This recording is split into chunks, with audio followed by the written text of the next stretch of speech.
ಎಲ್ಲ ಮಾಧ್ಯಮದ ಸ್ನೇಹಿತರನ್ನ ಈ ಪತ್ರಿಕಾಗೋಷ್ಠಿಗೆ ಸ್ವಾಗತ ಮಾಡುತ್ತಾ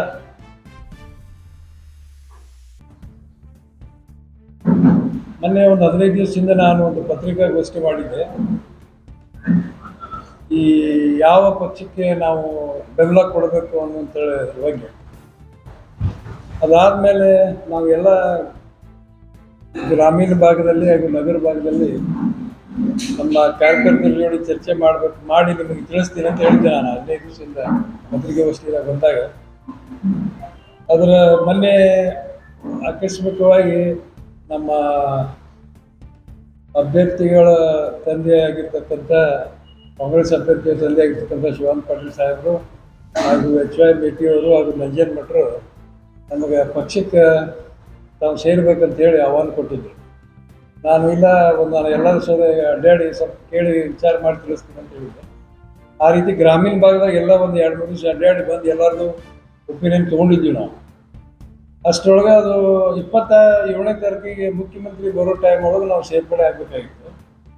ಆದರೆ ಅವರು ಗ್ರಾಮೀಣ ಭಾಗ ಮುಗಿಸಿ ನಗರದೊಳಗೆ ಎಲ್ಲರೂ ನಮ್ಮ ಕಾರ್ಯಕರ್ತರು ಕೇಳಬೇಕು ಅನ್ನೋದ್ರೊಳಗೆ ಮೊನ್ನೆ 19ನೇ ತಾರೀಕಿಗೆ ನಾಮಿನೇಷನ್ ದಿವಸ ಅವತ್ತು ನೀವು ಇವತ್ತೇ ಸೇರ್ಪಡೆ ಆಗ್ಬೇಕಂತೇಳಿ ಸ್ವಲ್ಪ ಅವಸರದಲ್ಲಿ ಅವತ್ತು HK ಪಾಟೀಲ್ ಸಾಹೇಬ್ ಬಂದಾಗ ಅವ್ರ ಮುಖಾಂತರ ನಾನು ಕಾಂಗ್ರೆಸ್ ಸೇರ್ಪಡೆ ಆಗಿದ್ದೀನಿ. ಅವೆಲ್ಲ ಕವರ್ ಮಾಡಿರೋದು ಅವತ್ತು. ಅದಕ್ಕೆ ನಮ್ಮ ಏನು ಈಗ ಮುಂದೆ ನಗರದೊಳಗೆ ನಾನು ಎಲ್ಲರನ್ನೂ ಕಳೆದ ಬಾರಿ ಏನು ಚುನಾವಣೆ ಒಳಗೆ ನಮಗೆಲ್ಲರೂ ಸಹಕಾರ ಕೊಟ್ಟರು ಅವ್ರನ್ನೆಲ್ಲ ವಿಶ್ವಾಸಕ್ಕೆ ತಗೊಂಡು ಅವನು ಈಗ ಇನ್ನೊಂದು ದಿವಸ ನಾವು ಡೇಟ್ ಫಿಕ್ಸ್ ಮಾಡಿ ನಮ್ಮ ಕಾರ್ಯಕರ್ತರನ್ನು ಜಿಲ್ಲಾ ನಾಯಕರ ಮುಂದೆ ಸೇರಿಸ್ಬೇಕಂತೇಳಿ ಒಂದು ನಿರ್ಣಯ ಮಾಡಿದ್ವಿ ನಾವು. ಆಮೇಲೆ ನಾವು BJP ಯಾವತ್ತೂ ಬಿಟ್ಟೇ ಇಲ್ಲ. ನಾವು ನಮ್ಮನ್ನು ಪಕ್ಷದ ಉಚ್ಚಾಟನೆ ಮಾಡಿದ ಮೇಲೆ ನಾವು ಕಳೆದ ವಿಧಾನಸಭೆ ಚುನಾವಣೆಯಲ್ಲಿ ನಾನು ಪಕ್ಷೇತರ ಅಭ್ಯರ್ಥಿಯಾಗಿ ಸ್ಪರ್ಧೆ ಮಾಡಿದ್ದೆ. ಆಮೇಲೆ BJP ಯಾಕೆ ಬಿಟ್ಟಿವಿ ಅನ್ನುವಂಥದ್ದೊಂದು ಪ್ರಶ್ನೆ ಏನಂತಂದರೆ, ನಾವು ಅದನ್ನು ಪಕ್ಷಾಂತರ ಮಾಡಿಲ್ಲ ಒಂದನೇದು. ಎರಡನೇದಲ್ಲಿ ಏನಾಗಿರ್ತದೆ BJP ಒಳಗೆ ಯಾರಿಗೂ ನಿಜವಾದ ಕಾರ್ಯಕರ್ತರಿಗೆ ಯಾರಿಗೂ ಕಿಮ್ಮತ್ತು ಇಲ್ಲಂಗೆ ಆಗ್ಬಿಟ್ಟು. ನೀವು ಇದನ್ನ ಯಡಿಯೂರಪ್ಪವ್ರನ್ನ ತೋರಿ ಯಡಿಯೂರಪ್ಪ ಸಾಹೇಬ್ರನ್ನ ತಗೊಂಡು ಏನಾಯ್ತು ಅವ್ರ ಪರಿಸ್ಥಿತಿ ನಡುವೆ ಇಳಿಸ್ಬಿಟ್ಟು. ಆಮೇಲೆ ಜಗದೀಶ್ ಶೆಟ್ಟರ್ ತೋರಿ ಜಗದೀಶ್ ಶೆಟ್ಟರ್ಗೆ ಒಂದು ಮುಖ್ಯಮಂತ್ರಿ ಆದವ್ರಿಗೆ ಒಂದು MLA ಸೀಟ್ ಕೊಡಲಿಲ್ಲ ಅವರು. ಮುಂದೆ ಅವ್ರ ಪಕ್ಷ ಬಿಟ್ಟು ಹೋದರು. ಮುಂದೆ ಮೊನ್ನೆ ಒಬ್ಬರು ಪತ್ರಿಕೆ ಒಳಗೆ ಓದಿದ್ದೇನು, ಒಬ್ರು ಯಾರೋ BJP ಅವ್ರು ಹೈಕಮಾಂಡ್ದವ್ರು ಬಂದು ಈಶ್ವರಪ್ಪನವ್ರು ಯಾರು ಗೊತ್ತೇ ಇಲ್ಲ ನಮಗಂತ ಹೇಳಿದ್ರು. ಆಮೇಲೆ ನಮ್ಮ ಸೌದಿಯವರು ಅವರು ಹಿಂಗಾಗಿ ಪಕ್ಷ ಬಿಟ್ಟು ಹೋದರು. ಆಮೇಲೆ ಸದಾನಂದ ಗೌಡ್ರಿ ಅವ್ರಿಗೂ ಒಂದು ಸೀಟ್ ಕೊಡಲಿಲ್ಲ ಸರ್.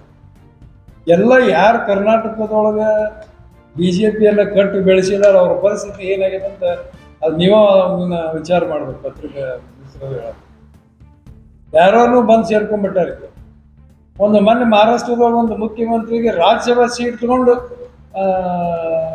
ಪಕ್ಷಕ್ಕೆ ಕರ್ಕೊಂಡಾರ. ಅವರು ರಾಜ್ಯಸಭಾ ಸೀಟ್ ಕೊಟ್ಟು ಈ ಪಕ್ಷಕ್ಕೆ ನಾವು ಏನು ಸಿದ್ಧಾಂತ ಇಟ್ಕೊಂಡು ನಾವು ನಮ್ಮ ಇಷ್ಟು ದಿವಸ ನಾವು ಕೆಲಸ ಮಾಡಿದ್ವಿ. ಮತ್ತು ಕಾಂಗ್ರೆಸ್ನವ್ರನ್ನ ಬೇರೆ ಪಕ್ಷದವ್ರನ್ನ ಆಹ್ವಾನ ಮಾಡಿ ಈ ಪಕ್ಷ ಕಟ್ಟೋದಿತ್ತಂದ್ರೆ ಮತ್ತು ನಮ್ಮ ಮೂಲ BJP ಕಾರ್ಯಕರ್ತರು ಎಲ್ಲಿದ್ದಾರೆ? ಈಗ ಒಬ್ಬರು ಇಲ್ಲ. ಅವರು ಬರೀ ಜನತಾದಳದಿಂದ ಅರ್ಧ ಜನತಾದಳದಿಂದ ಬಂದವರು ಸೇರ್ಕೊಂಡ್ಬಿಟ್ರು ಅವರು. ಅದಕ್ಕಾಗಿ ನಾವು ಮತ್ತೆ ಒಳ್ಳೆ ಆ BJP ಸವಾಸ ಬೇಡ ಅಂತ ಹೇಳ್ಕೊಂಡು ನಮ್ಮ ಕೆಲವು ಮುಖಂಡರ ಜೊತೆ ಚರ್ಚೆ ಮಾಡಿದ್ಮ್ಯಾಗ ಅಲ್ಲಿಯೂ ಗ್ರಾಮೀಣ ಒಳಗೆ ಅಭಿಪ್ರಾಯ ಅದ ಬಂತದೆ. ಅಲ್ಲಿ ಒಳ್ಳೆ ಹೋಗೋದಾಗಿಲ್ಲ, ಅವ್ರ ಜೋಡಿ ಇರೋದೇ ಬೇಡ ಅಂತ BJP ಅವ್ರ ಜೊತೆ. ಇನ್ನು ನಗರದೊಳಗೂ ಸ್ವಲ್ಪ ನಾನು ಚರ್ಚೆ ಮಾಡ್ಬೇಕಾಯ್ತು. ಅದು 26ನೇ ತಾರೀಕಿಗೆ ಆಗಿದ್ದು ಇಲ್ಲಿಗೂ ಮಾಡಿಬಿಡ್ತಿದ್ವಿ ನಾವು.